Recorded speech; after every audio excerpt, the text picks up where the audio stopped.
आजच डाउनलोड करा आणि तुमच्या आवडत्या मालिकांचा आनंद लुटा।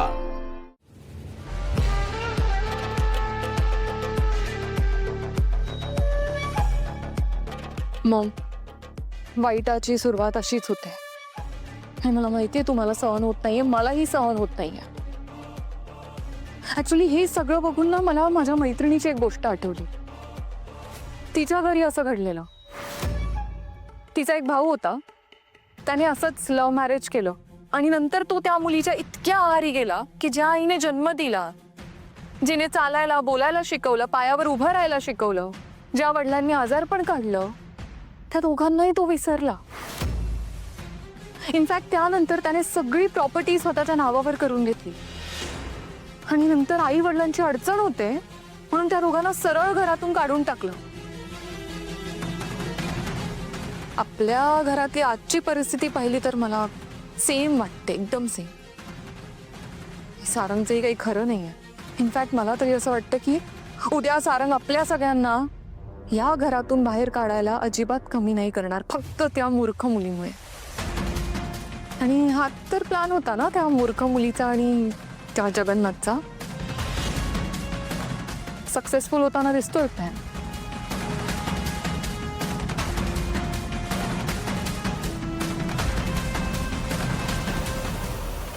तुला वाटेल आपली आई किती जुन्या विचारांची आहे। पोरीचं लग्न झालं, आता मूल झालं का ती मोकळी। पर साऊ, या जगातल्या अनुभवावरनच हे बोलले बरं मी।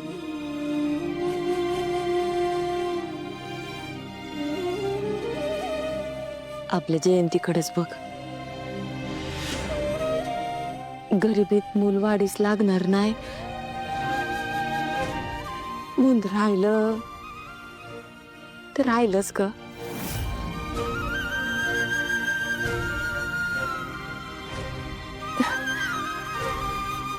तिला नाही मी हक्कानं सांगू शकत, पण तुला सांगू शकते ना साऊ, एक मूल झालं ना का आपलं आयुष्यच बदलून जातं बघ। आपल्या संसाराकडे बघण्याची एक वेगळीच नजर आपल्याला मिळते।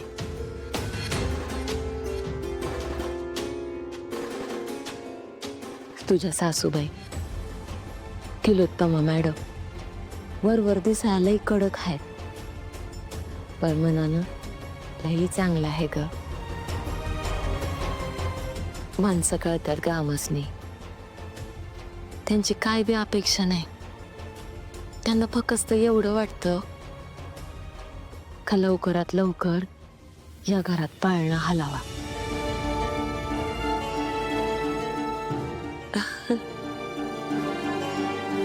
आणि जर तू एक मूल या घराला दिलं ना, त्या तुझा स्वीकार अगदी प्रेमानं करते।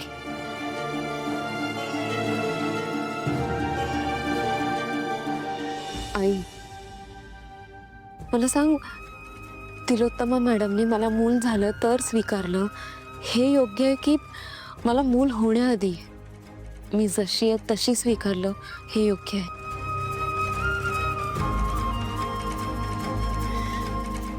तुला माहिती आहे नाही, सारंग सरांपासून माझ्या आवाजाचं सत्य लपवून ठेवलं ना, त्याचाच मला खूप त्रास होतोय। खूप केलंय त्यांनी आपल्यासाठी, नेहमी काळजी करतात माझी, नेहमी पाठीशी उभे राहतात। हे सगळं असताना मी त्यांना अंधारात ठेवून या नात्याची नव्याने सुरुवात नाही करू शकत। मला ना त्रास होतोय आई, मी त्यांना खोटं बोलते, त्यांच्यापासून ह्या गोष्टी लपवून ठेवते, या गोष्टीचा त्रास होतोय। आई, तू नको काळजी करू, विठुरा आहे ना, अगं तो सगळं सांभाळून घे।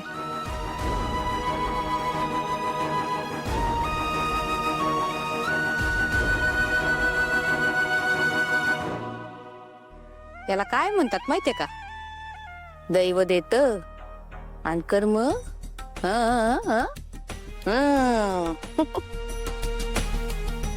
देव देतो, देव देऊन बी बघतो आणि न देऊन बी बघतो. आता आपल्याकडे आमच्या धोंड्याच्या हाताला काही काम नाही म्हणून आमच्या जीवाला त्रास. इकडं सगळं घर पैशानं भरलेलं, श्रीमंती, चांगली माणसं, नवरा चांगला, तर हिला अवदसा आलेली. आणि सासूबाई, मला टोमणं मारण्यापेक्षा तुमच्या धोंड्याला हाताला धरून जरा कामाला लावलं असतं ना, ते सगळं बोलत बसायची वेळ आली नसती तुमच्यावर. आणि आमचं आम्ही बघून घेऊ, हो नवरा बायको बघून घेऊ काय करायचं ते. पण हिचं काय, कधी सांगणार सारंगरावांना सत्य?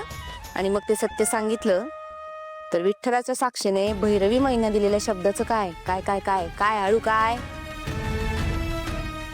सुनबाई, तुम्ही हळू बास करा आता. त्याला काय म्हणतात माहितीये का, आपलं ठेवायचं झाकून आणि दुसऱ्याचं बघायचं.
सारंग सर,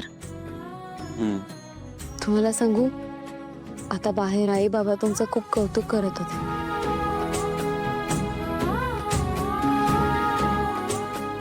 खरं तर तुम्ही आहात कौतुक करण्यासारखे.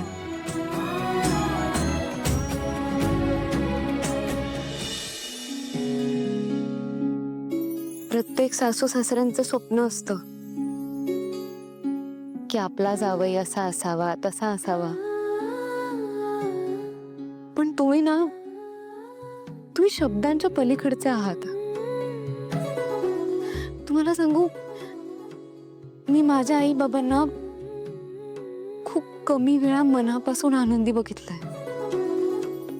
पण आता त्यांच्या चेहऱ्यावरचा आनंद बघून ना, मला खूप समाधान वाटलं.